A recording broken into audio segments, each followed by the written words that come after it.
This is Healthcare Bill part number 72, and we are still on page 61, and I was talking about eligible entity, and when we went down to Roman numeral number 3, we said that is not a health insurance issuer or that is treated under subsection A or B of section 52 of the Internal Revenue Code of 1986. Now this is where we're going to stop, because I have actually found section 52 of the Internal Revenue Code of 1986. And I thought you guys would like to know. Alright. Section A says, controlled group of corporations.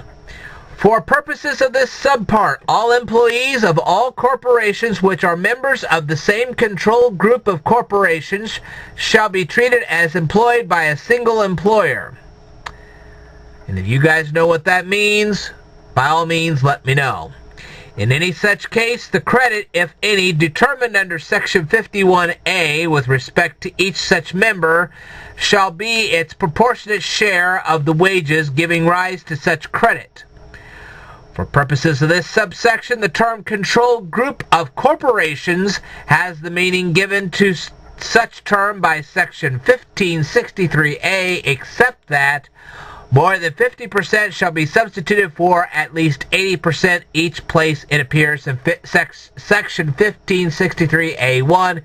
And now what that means is that the original wording was at least 80%. Now the wording will be more than 50%. The determination shall be made without regard to subsections A4 and E3C of Section 1563.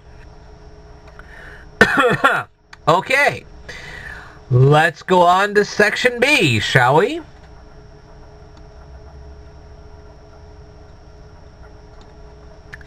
Employers of partnerships, proprietorships, etc., which are under common control. Now, this would be companies that have a sole proprietor or a partnership, as opposed to corporations, which we just talked about in the previous section. For purposes of this subpart, under regulations prescribed by the Secretary, all employees of trades or businesses which, whether or not incorporated, which are under common control, shall be treated as employed by a single employer. The credit, if any, determined under Section 51A with respect to each trade or business shall be its proportionate share of the wages giving rise to such credit. The regulations prescribed under this subsection shall be based on principles similar to the principles which apply in the case of subsection A.